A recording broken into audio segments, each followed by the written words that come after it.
ওনার কাছে চাঁদাবাজি করছে, যার সম্পর্কেও এটা তো আসলে যে স্যার আমার কাছে চাঁদা চাচ্ছে এবং এই চাঁদা না পাওয়ার কারণে আমার উপরে চড়াও হয়েছে। আমি ডিসি অফিসের মিটিংয়ে ছিলাম, যেহেতু আমি আজকে সিভিল সার্জনের দায়িত্বে আছি। আমি সমন্বয় মিটিংয়ে ওখানে ছিলাম, এমন অবস্থা অফিস থেকে আমার কাছে ফোন যায় যে অফিসে মানে মারামারি হচ্ছে। আমাকে মেডিকেল অফিসার আমাকে জানায় যে স্যার নিচে খুব গন্ডগোল হচ্ছে, মারামারি হচ্ছে, আমি ভয়ে নিচে নামিনি। এখন যেহেতু সে একাই এখানে আছে, তো আমি সেই কথা শোনার পর আমি ডিসি মহোদয়ের কাছ থেকে আসলাম। তো এসে তো যা দেখছি আসলে আপনারা যা শুনলেন আমিও সেটাই যাচ্ছি, যেহেতু অফিসিয়াল আমি এক বিষয়ে ইনফর্ম না। মানে আমাদের অফিসিয়াল সরকারি নিয়ম অনুযায়ী যে কোনো বিষয়েই কোনো দপ্তরে কারোর কোনো বিষয়ে জানতে হলে তথ্য, অর্থাৎ যে কোনো তথ্যের জন্য উক্ত দপ্তরে যিনি তথ্য প্রদানকারী কর্মকর্তা থাকেন তার মাধ্যমে তথ্য নিতে হয় বা তার সাথে যোগাযোগ করতে হয়। কিন্তু দুঃখের সাথে জানাচ্ছি যে অভিযুক্ত এখানে যিনি আমার অফিসে এসে কথা বলছেন আব্দুর রউফ সাহেব, উনি আসলে কখনো অফিসিয়ালি আমার সামনে আসেন নাই বা আমার কাছে কখনোই কোনো বিষয় নিয়ে অ্যাপ্রোচ করেন নাই। এখন হঠাৎ করে এসে শুনি উনি এখানে চাঁদা চাচ্ছেন বা অফিসিয়াল বিভিন্ন তথ্য চাচ্ছেন, যেটা আসলে আইনগতভাবে এটা তো সরকারি নিয়ম নয়। আকরাম সাহেবের অভিযোগ, উনিও আমাকে ফোন দিয়েছিলেন যে স্যার আমার কাছে চাঁদা চাচ্ছে এবং এই চাঁদা না পাওয়ার কারণে আমার উপরে চড়াও হয়েছে, যেটা উনি আমাকে জানিয়েছেন।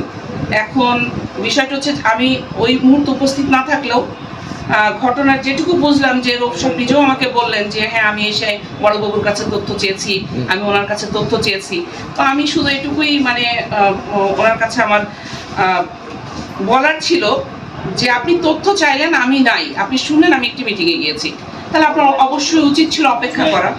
আপনি অপেক্ষা করতেন, আমি আসলে আমার সাথে কথা বলতেন। আপনি তো এভাবে চড়াও হতে পারেন না মানুষের সরকারি কাজে, কারণ আমার অফিসিয়াল কাজ চলছে, আমি একটি মিটিং আছে অফিসে। তো আমাদের প্রত্যেক অফিস তো এমনি বসে থাকে না, তাই না? সেখানে অনেক কাজ থাকে। তাছাড়া আমি ওনাকে একটি কাজও দিয়েছিলাম, তো আমি জানি না উনি কাজটা কতদূর করেছেন।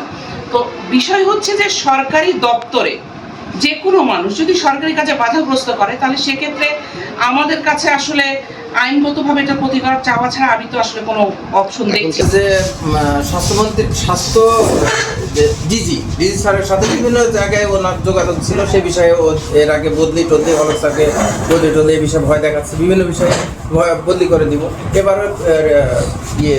স্বাস্থ্যমন্ত্রী মহোদয়ের সাথে ছবি ফেসবুকে ছেড়েছে এবং বলছে যে স্বাস্থ্যমন্ত্রীর সাথে তার ভালো সম্পর্ক, সে তার ভাই লাগে বা যোগাযোগ করবে। সে অবশ্য ফেসবুকে দিয়েছিল যে 15 তারিখ, আজকে মানে 15 তারিখে আজকে তার ঢাকায় যাওয়ার কথা ছিল নাকি এরকম কিছু।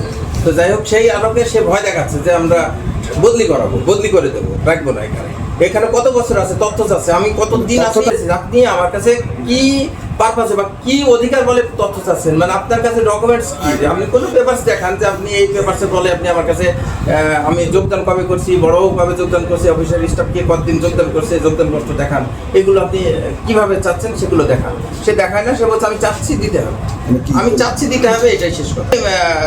চাচ্ছি দিতে হবে এক কথায়, ঠিক আছে? পূর্ব থেকে চিনি যে ও মেহেরপুরে থাকে, বসবাস করে এই হিসাবে। আর বাঁশবাড়িতেও হচ্ছে যে ও এর আগে হচ্ছে চাঁদাবাজি করতে যে ধরা খেয়েছে, সে ভিডিওটাও আমার কাছে মাধ্যমে যেটা হয় আমি সেটাই মেনে নেব।